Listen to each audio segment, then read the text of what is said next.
They say money can't buy class, but Victoria Marshall was determined to prove otherwise.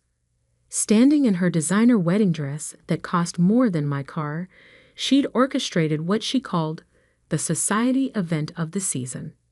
Funny how quickly my father's modest country club wedding had transformed into a showcase of excess once she took over the planning.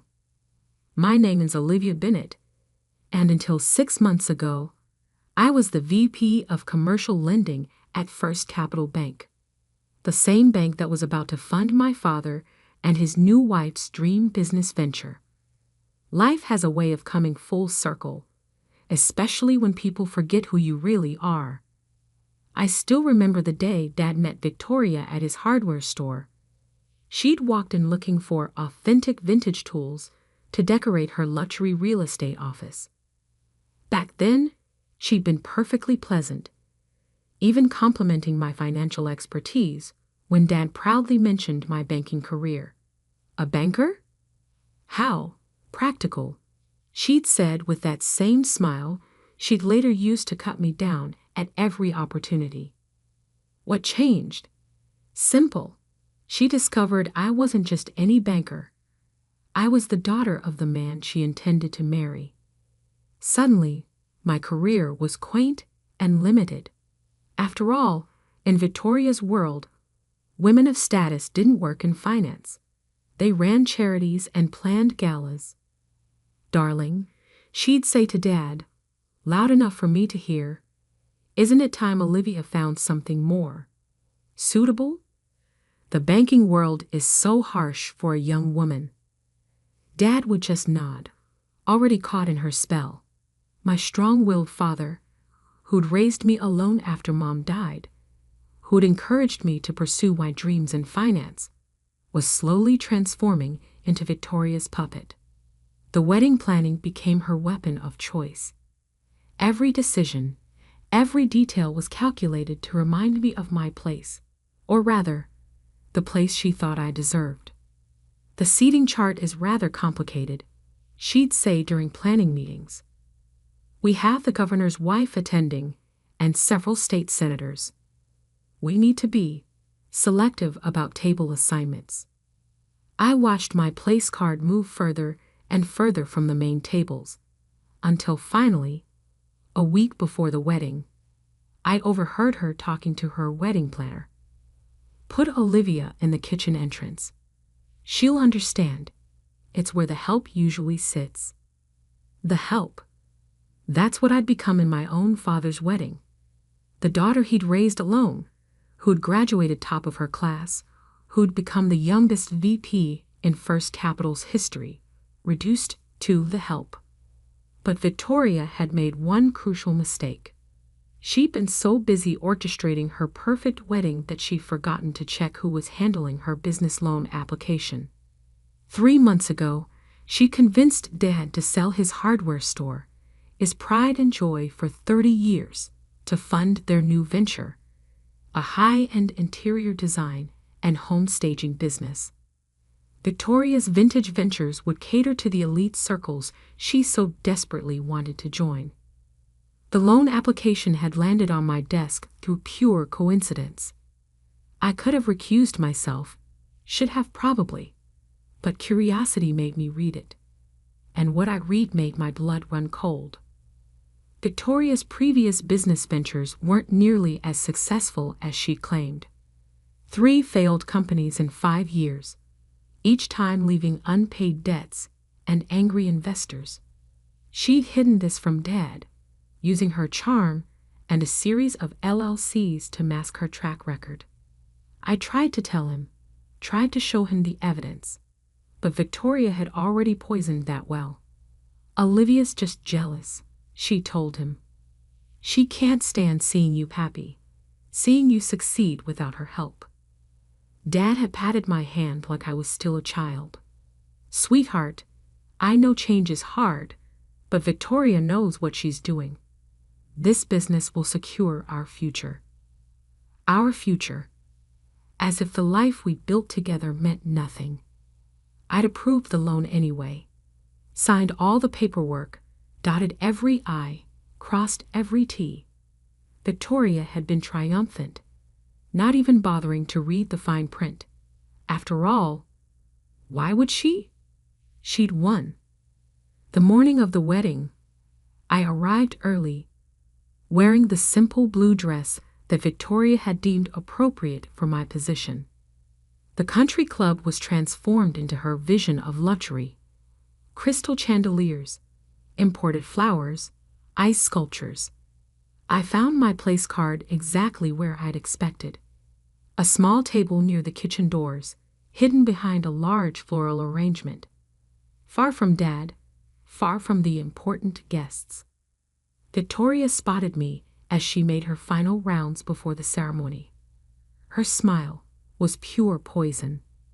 "The kitchen's where you belong," she smirked, adjusting her diamond necklace. "Wouldn't want to embarrass the family." I nodded quietly and opened the banking app on my phone, the same app I'd helped design during my tenure at First Capital, the same app that gave me access to every loan approval in the system. Victoria floated away, secure in her victory, never noticing my small smile. She had no idea that while she'd been planning her perfect wedding, I'd been planning something too. You see, there's something they don't teach you in banking school. Timing is everything. And tomorrow morning, when Victoria and Dad returned from their honeymoon to start their new business venture, they'd learn that lesson the hard way. I tucked my phone away and took my seat by the kitchen doors. In a few hours, Dad would say, "I do" to a woman who'd orchestrated my humiliation. In 24 hours, that same woman would discover that karma has a way of serving revenge on a silver platter. The wedding coordinator began herding guests to their seats. The orchestra struck up the first notes of the wedding march, and I sat quietly, watching it all unfold, knowing that sometimes the best revenge doesn't need an audience. After all, I'd learned from the best. Victoria had taught me that humiliation tastes sweetest when served cold, in front of an audience. Tomorrow, she'd learn what happens when you underestimate the help. The ceremony began, and I watched my father marry a woman who'd torn our relationship apart. But unlike Victoria, I knew something she didn't. This wedding wasn't the end of the story. It was just the beginning. The morning after the wedding dawned bright and clear. I sat in my home office, surrounded by documents that would soon shatter Victoria's perfect world. My laptop displayed First Capital Bank's loan management system, a system I'd helped build, and one that still held a few secrets known only to its architects. I took a sip of coffee and began my work. Victoria and Dad were somewhere over the Atlantic, heading to their luxury honeymoon in the Maldives. They had no idea that their dream business was about to crumble before it even began. My phone buzzed. A text from my colleague Michael in risk assessment. "Just reviewed the loan docs like you asked. How did we miss these red flags?" I smiled, remembering how carefully I'd structured everything. "Send the report to compliance." I texted back. Standard protocol. The truth was, we hadn't missed anything. I just waited for the perfect moment to discover the irregularities in Victoria's loan application. Timing, as they say, is everything. My desk phone rang. Amanda Torres, head of compliance. "Olivia? We have a situation with the Marshall Bennett loan approval." "Oh?" I kept my voice neutral, professional. "What kind of situation?" "Major discrepancies in the business history section. 3 undisclosed bankruptcies, multiple defaulted loans. How did this get approved?" I could hear her shuffling papers. "And the collateral verification. The property she listed as security. It's already mortgaged to 2 other banks." "That's concerning," I replied, fighting to keep the satisfaction from my voice. "Have you flagged it for immediate review?" "Already done. Given the severity, We're initiating an emergency cancellation. The funds were scheduled for release tomorrow. But now they won't be, I finished. Standard procedure for fraudulent applications. Exactly. I'll need you to sign off on the cancellation since you were the approving officer. I opened the relevant form on my screen, my cursor hovering over the signature line. In this moment, I thought about Dad, about the hardware store he'd sold based on Victoria's promises, about the way he changed since meeting her.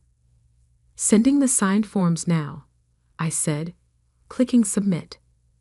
Will you handle the notification, or should I? Given your personal connection, I'll handle it. The notification will go out first thing tomorrow when they return from their honeymoon. Perfect timing.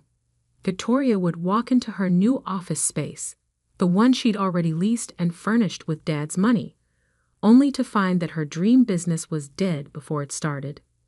After hanging up, I pulled out a thick folder from my desk drawer. Inside were copies of every document Victoria thought she'd successfully hidden. Her previous business failures, the unpaid debts, the investors she'd swindled. I'd been collecting them for months, waiting for the right moment. My phone buzzed again, a message from Victoria's daughter, Sophia, who'd been just as cruel as her mother throughout the wedding planning. Mom's so excited about the business. She's already invited all her society friends to the grand opening next month. It's going to be amazing.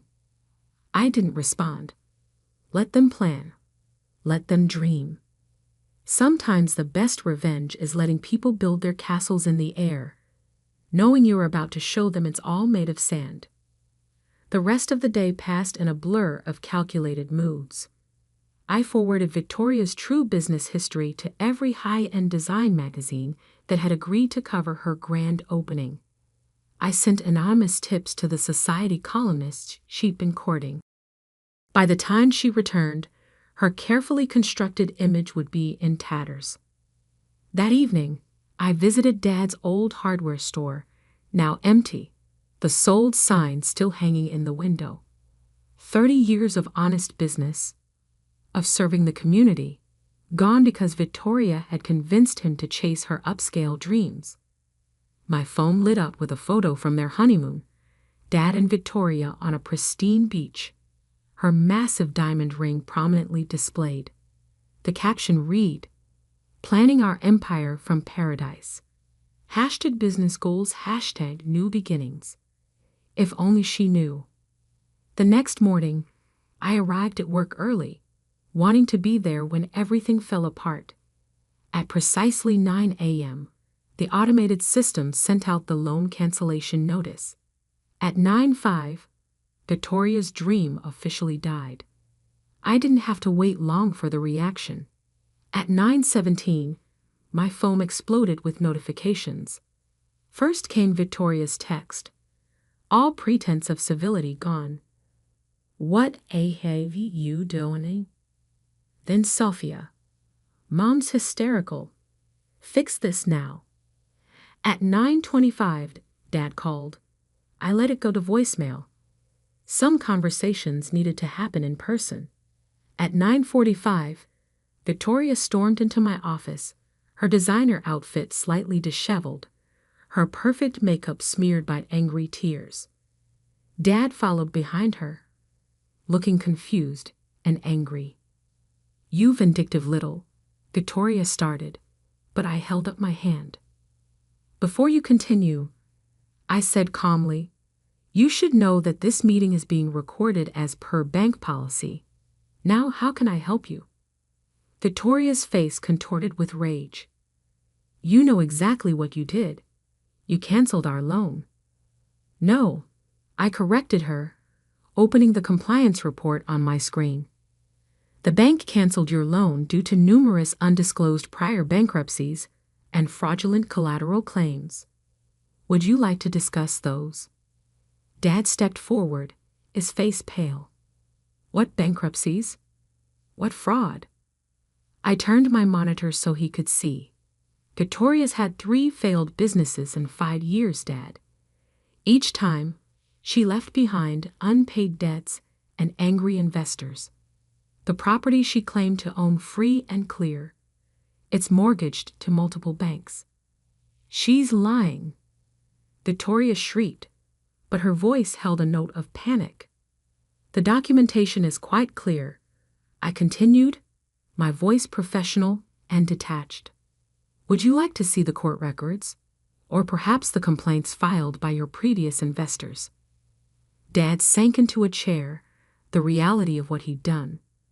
What she'd convinced him to do, finally hitting home.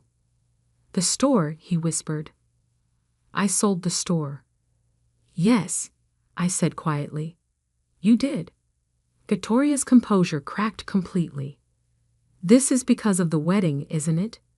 Because I'd put you in your place. I smiled, the same small smile I'd worn at the wedding. No, Victoria. This is because you committed loan fraud. The fact that you're an awful person is just a bonus. I'll report you, she threatened. I'll have your job. For what? Doing my job. Protecting the bank from fraud? Please go ahead. I'm sure the banking commission would be very interested in your business history.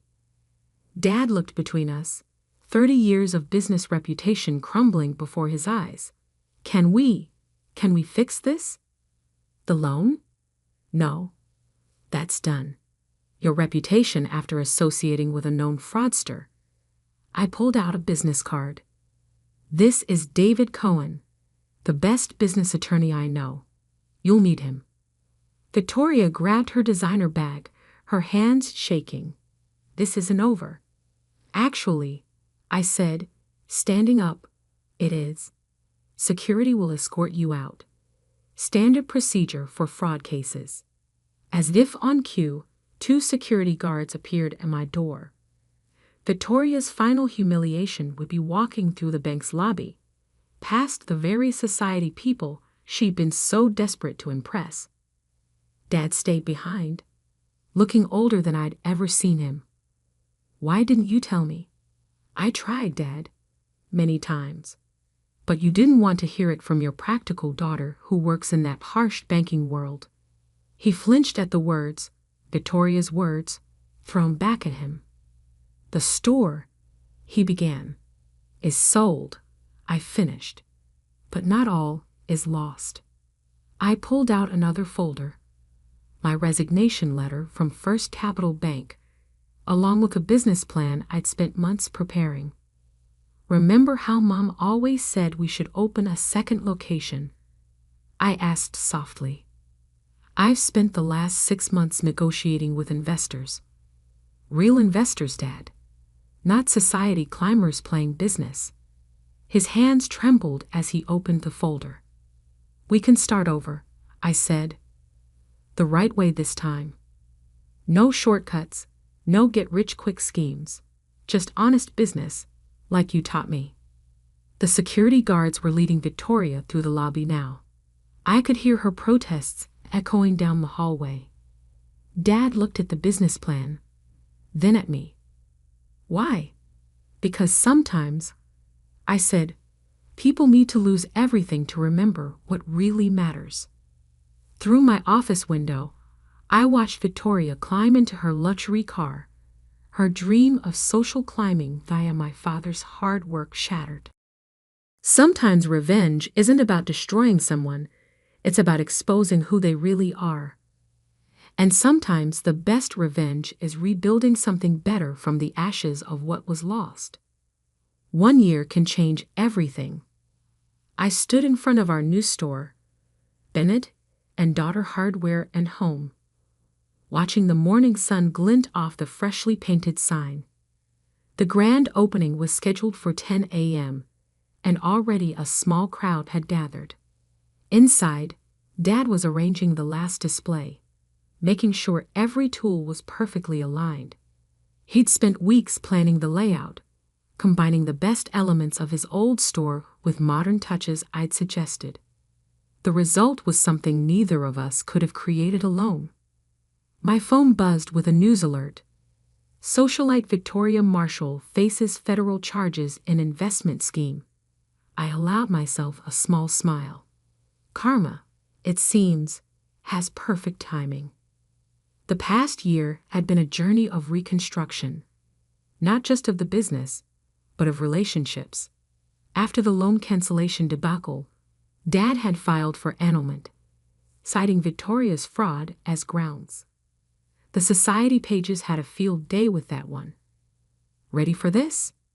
Dad asked, joining me at the window. He looked younger somehow. The weight of Victoria's manipulation lifted from his shoulders. "Born ready," I replied, using the same phrase I'd used as a kid when he'd first taught me to use a cash register. The story of Victoria's fraud had spread quickly through our small business community. But something unexpected had happened alongside the scandal. People rallied around Dad. His old customers, the ones who trusted him for decades, came forward with support. Thomas Green, the elderly carpenter who'd been coming to our store for 30 years, had been the first to approach us about investing in the new venture. "Your father taught me everything I know about selecting wood," he'd said, writing out a check. Time to return the favor. Other local business owners followed, not with millions like Victoria had promised, but with honest investments from people who understood the value of integrity over flash. We found the new location, bigger than the old store, but still in the heart of the community, through one of Dad's longtime customers. The renovation had been a community effort, with local contractors offering their services at cost. The interior design, nothing like Victoria's grand plans. Instead of crystal chandeliers and imported marble, we had warm wood finishes and practical layouts. The DIY workshop area I'd always dreamed of adding was ready for its first class next week. 10 minutes until opening, Dad said, checking his watch. Mom's old watch, the one he'd started wearing again after Victoria left. I nodded, remembering another opening day, 25 years ago. I'd been 5, standing proudly in front of the original store, wearing a tiny apron with Daddy's helper embroidered on it. The crowd outside had grown. I spotted familiar faces, loyal customers, local business owners, even some of my former colleagues from the bank who'd left after witnessing Victoria's meltdown. Michael from Risk Assessment had quit 2 months after me, tired of the corporate politics. Now he handled our books, bringing big bank expertise to our family business. At 9:58, I saw a familiar car pull into the parking lot. Victoria's daughter Sophia stepped out, looking different from the last time I'd seen her. Gone were the designer clothes and superior attitude.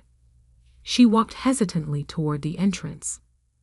Dad tensed beside me, but I touched his arm. "It's okay," I invited her. Sophia had reached out 3 months ago after Victoria's arrest. Her mother's schemes had left her jobless and humbled. She'd asked for a chance to apologize, to make amends. "Your mother," Dad began, "is not her daughter," I finished. "Remember what Mom used to say about second chances?" He smiled slightly. "They have to be earned, not given." Sophia had earned hers, spending weekends helping us set up the store, learning the business from the ground up. Today she would start as our customer service manager, a real job, not the fancy title Victoria had promised her. At exactly 10 a.m., I unlocked the doors. The crowd streamed in, their excited chatter filling the space with energy. Local reporters covered the opening, not society columnists this time, but real journalists interested in a story of community and redemption. "Welcome to Bennett and Daughter," Dad and I said together, greeting each customer like family. By noon, we'd made our first 100 sales. By closing time, we'd exceeded our projected opening day revenue by 40%. But the numbers weren't what mattered most. What mattered was the moment a young girl walked in with her mother, pointed to my name on a sign, and said, "Look, Mom, a girl can run a store too." What mattered was seeing Dad in his element again, explaining the difference between Phillips and flathead screwdrivers to a first-time homeowner. What mattered was Sophia, helping an elderly customer find the right light bulbs, genuine smile replacing her old smirk. That evening, after the last customer left, Dad and I sat in the office, Mom's old desk between us, now holding both our computers. "She would be proud," Dad said quietly, "of both of us." I looked around at what we'd built from the ashes of Victoria's deception. "You know what I think she'd be most proud of?" "What's that?"